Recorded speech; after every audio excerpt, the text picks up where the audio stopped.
ड्रामे की next episode में आप लोग देखेंगे कि वो लोग जो जुल्म के इंतहा करते थे और लोगों को हकीर समझते थे, आज उन लोगों पे जुल्म हुआ तो उन्हें ये समझ आई। कहती है लाइबा आकर अपनी माँ कहकशा से हमना की माँ के बारे में कि ये लोग बहुत ज़्यादा दोगले हैं, मुनाफिक हैं दोनों माँ बेटियाँ। इन लोगों ने हमारे साथ ये सब कुछ किया और हम लोगों से सब कुछ छीन लिया। अगर इन लोगों के साथ ये सब कुछ हुआ तो इन लोगों को मालूम होगा कि ऐसा करने से क्या होता है। वहीं पे कहकशा लाइबा को चुप करवाने की कोशिश करती है और कहती है कि बेटा चुप कर जो, लेकिन लाइबा एक नहीं सुनती, क्योंकि वो हमना की माँ की सच्चाई बहुत अच्छे तरीके से जान चुकी है और वो उससे अब बिल्कुल भी पसंद नहीं करती और वो पूरी तरह से डर भी रही है। वही लोग जो कभी किसी को डराते थे आज खुद डर रहे हैं।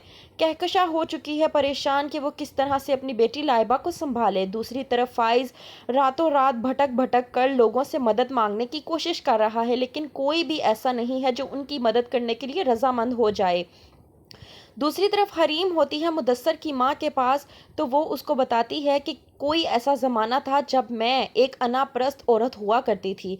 मैं किसी को कुछ नहीं समझती थी, लोगों को हकीर समझती थी और मैं खुद को बहुत बड़ा समझती थी। लेकिन वो वक्त भी गुजर गया और आज मैं जो हूँ अल्लाह का शुक्र अदा करती हूँ कि मैं सीधे रास्ते पर आ चुकी हूँ, क्योंकि मैंने अपनी ज़िंदगी में बहुत से ऐसे रंग देखे हैं जिनकी बिना पर मुझे समझ आ गई कि ऐसा करना ठीक नहीं है।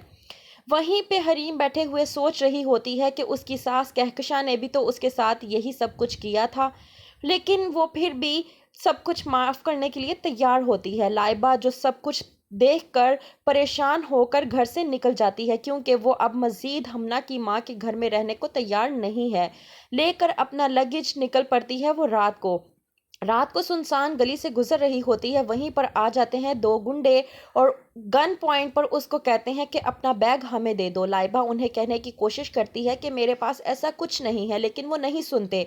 वहीं पर जब आती हुई गाड़ी देखती है तो उसमें थोड़ा सा हौसला होता है और वो उनको धक्का देकर गाड़ी की तरफ भागने लगती है।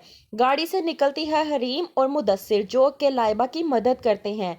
लाइबा देखकर हो जाती है परेशान कि हमने हरीम के साथ इतना बुरा किया, उसके बावजूद ये हमारी मदद कर रही है, क्योंकि उसका कहना दुरुस्त था कि हरीम जैसा कोई नहीं है। दूसरी तरफ फाइज जो दर दर फिर रहा है इसलिए कि वो अपनी माँ और बहन की मदद कर सके, लोगों से मदद मांगता फिर रहा है। हो जाता है उसका बीच रास्ते में एक्सीडेंट और वहीं पे वो लापता पड़ा हुआ होता है। तो क्या होगा आगे? क्या फाइज समझ पाएगा कि उसकी बीवी बिल्कुल ठीक थी? क्या नासिर, उसकी माँ और लाइबा जाकर हरीम की सच्चाई उसे बता देंगे? क्या होगा आगे? देखते रहिए ड्रामा सीरियल खुमार।